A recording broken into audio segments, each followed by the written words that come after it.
é que quando você pergunta para o jovem, bom, quando é que você se vê independente financeiramente, ele fala aos 25 anos. Né? Veja, nos Estados Unidos, essa média ela varia entre 19 e 21 anos. No Brasil, nós estamos falando de 25 anos.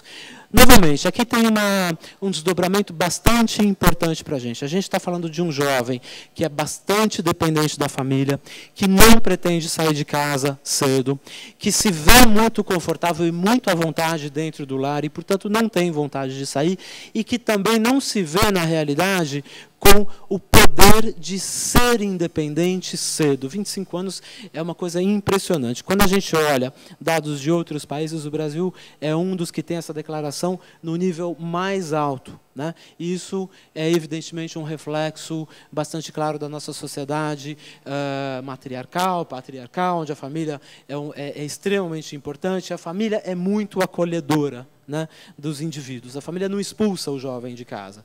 Não só no sentido real, mas no sentido de falar, olha, agora é a hora de você ir cuidar da sua vida. A gente realmente acolhe muito e acolhe até muito tarde.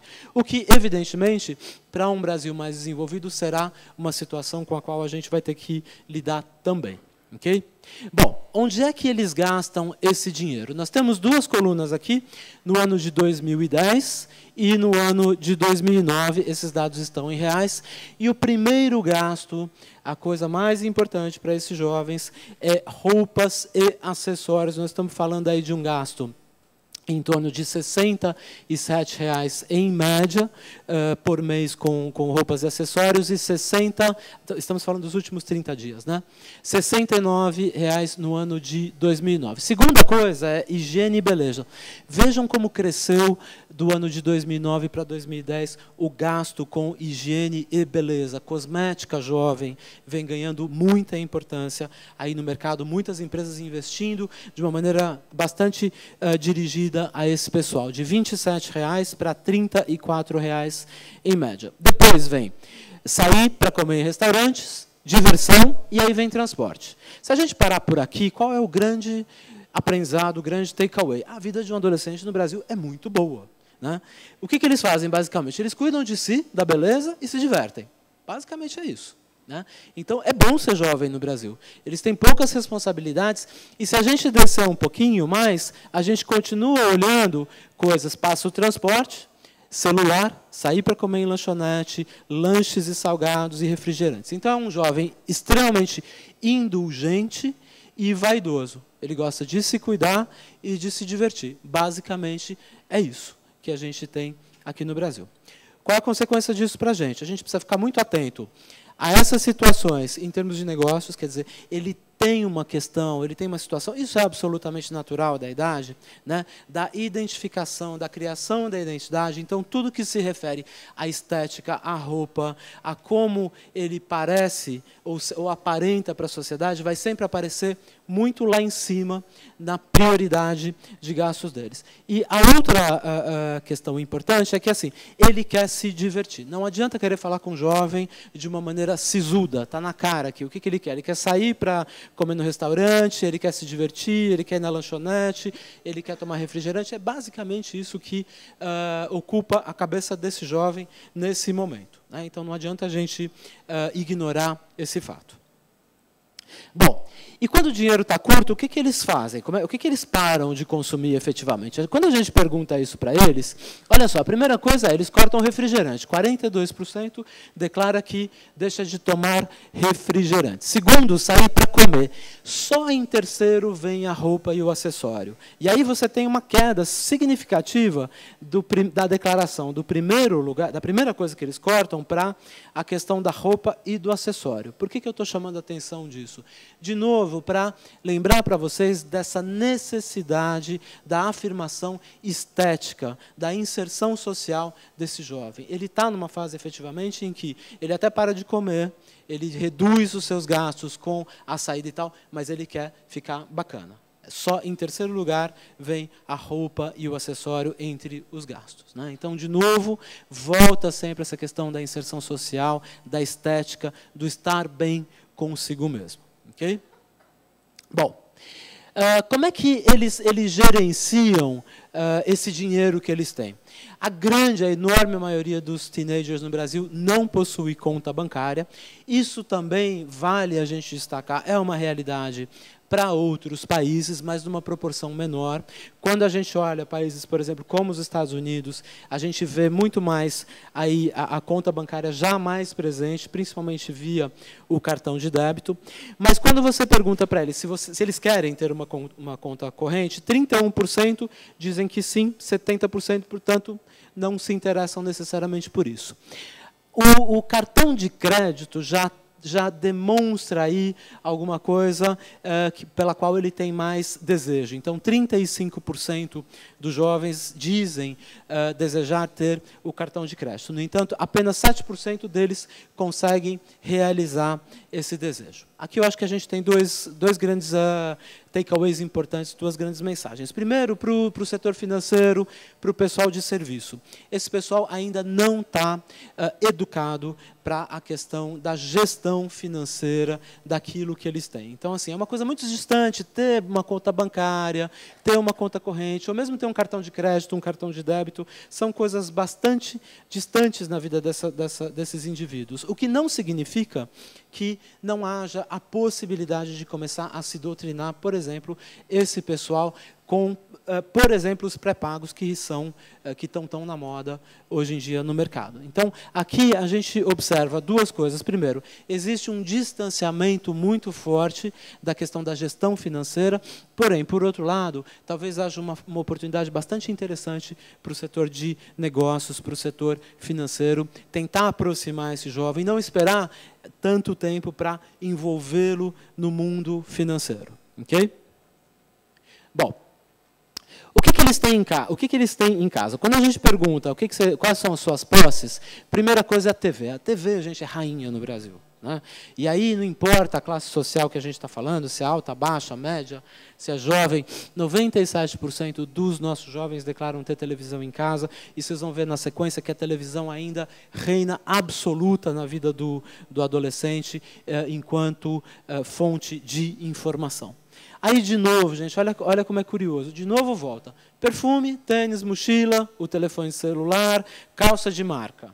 Né? Então, de novo, volta muito a questão da estética, do estar bem, e entra aí a coisa do comunicar-se. Né? O celular entra como alguma coisa muito importante. 81% deles declaram possuir um celular.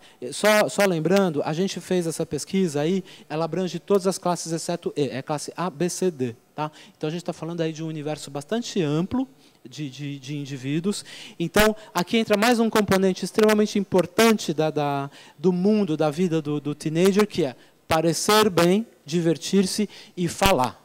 Todo mundo que tem filho adolescente deve saber que eles gostam de falar. Não gostam de falar com o pai e com a mãe, mas eles gostam muito de falar com os amigos, eles gostam de se comunicar. Quem tem filho adolescente certamente vê em casa que às vezes eles estão no telefone, no Messenger e no Twitter, com a mesma turma falando ao mesmo tempo. Não sei se vocês já viram isso, mas isso é um fenômeno absolutamente comum. Eles usarem os dois meios de comunicação simultaneamente para falar com a mesma pessoa. Então, no Twitter, eles vão mostrando carinha e etc., e no telefone a voz. Né? Então, é uma situação bastante interessante aí deles. Bom, quem são esses jovens? Né? A gente configurou aí um pouquinho alguns números e aí alguns dados mais concretos. Da onde eles vêm? Vamos começar um pouquinho aqui, voltando aí nessa definição acadêmica das 3 gerações com as quais a gente trabalha. E lembrem-se, gente, isso aqui é para efeito didático. Né? Evidentemente, existem diferenças, cada autor define de uma maneira diferente o que é X, o que é Y, mas a gente está falando hoje de jovens que são filhos da geração X e que pertencem à chamada geração Z. O que foi a geração X? Foi aquele pessoal que nasceu entre 1965 e 81.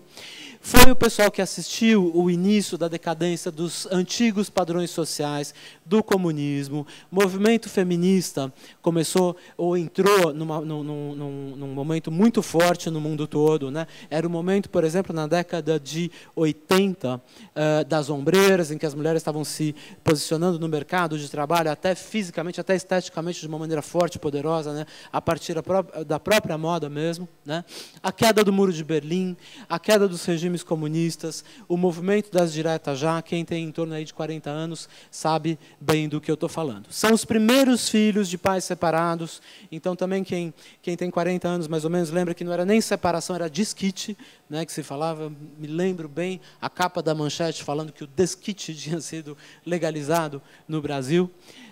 Pessoas que viveram em casas onde tanto o homem quanto a mulher trabalhavam fora, eles começaram aí, né? Eles viram todos os parâmetros do início do século XX se revirarem, né?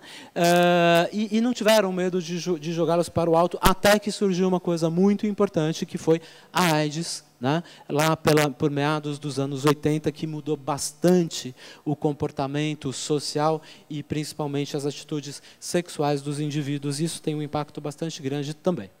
Depois veio a tal da geração Y, que para efeitos didáticos a gente classifica aí naqueles nascidos entre 70 e 90. Essa geração se desenvolveu aí dentro de um contexto muito forte de avanços tecnológicos. Aí surge, então, a internet, o computador começa a ser uma realidade muito forte na casa dos indivíduos. Então, eles viveram aí o começo, né, a ascensão da tecnologia como um componente fundamental da vida das pessoas.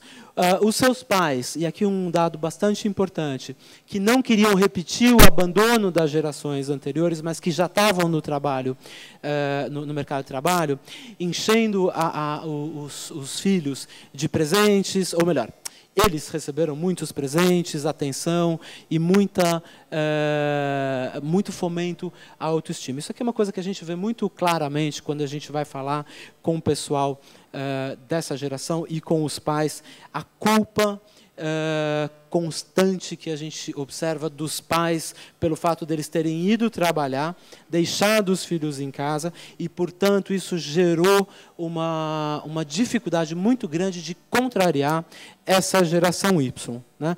Porque eles tinham muito pouca presença no lar, eles têm e tiveram muita dificuldade de contrariar, porque os poucos momentos que eles estavam com esses indivíduos, na realidade, eles não querem ocupar justamente podando, ou dizendo não, ou desagradando esses jovens, né? É um público-alvo extremamente importante, né?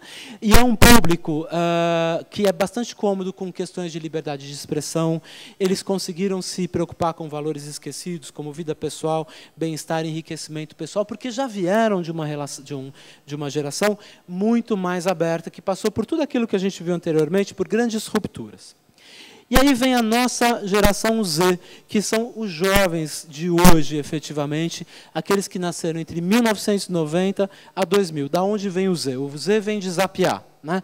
É aquela geração que muita gente critica por ter um enorme déficit de atenção, né? Eles têm uma dificuldade imensa de se concentrar, eles têm essa necessidade, como eu falei para vocês, de ter 500 mídias simultaneamente, né? Tem gente que, inclusive, autores que apelidaram essa geração de geração ritalina, né, por causa disso, porque eles têm uma dificuldade muito grande de focar, de ter atenção.